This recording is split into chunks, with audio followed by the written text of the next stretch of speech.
In this episode, we'll be looking at the difference between formal and informal language. Now, in your essays, you may well have got feedback before from your tutors saying your language needs to be more formal. But what does this actually mean? I would say that the word formal is actually slightly misleading. I think a better word to talk about is professional. What you're trying to do in your writing is to make your writing sound professional and to choose words which in your subject would be normal and natural to use. So an example of this would be to avoid using slang words in your writing.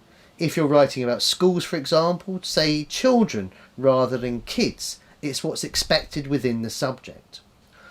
One of the challenges nowadays of writing formal or professional language in academic writing is the influence of social media and text messaging, WhatsApp and so on, where the distinction between written language and spoken language is becoming confused. So what we're going to do today is we're going to look at 4 areas to think about in order to make your writing sound more professional.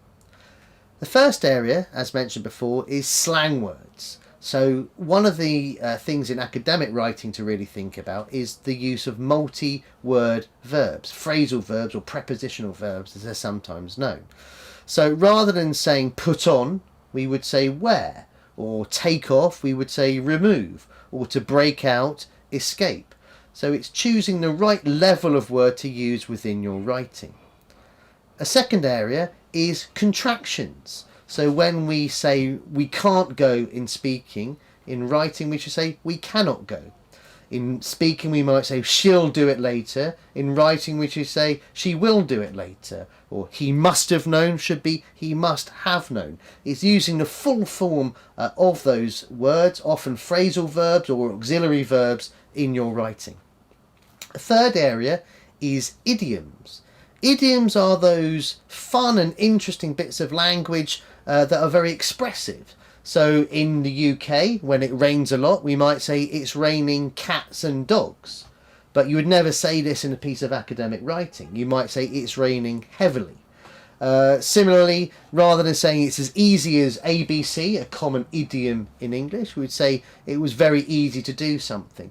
So it's not using that colourful language. Academic writing, the choice of language should be more straightforward and focused.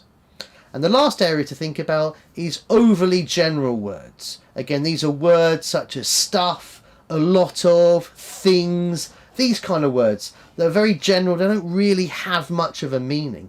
In speaking we can clarify what we mean, but in writing we don't have that opportunity. So again, try and avoid those words as much as possible. Final piece of advice I give in order to make your decisions about how formal your words should be is to look at what other people writing in your field do. So when you are reading, you're not only reading for content, you're reading to try and understand the kind of words that are used within your subject. And if you can imitate or mirror those kind of words, then your writing will be much more successful and professional as a result.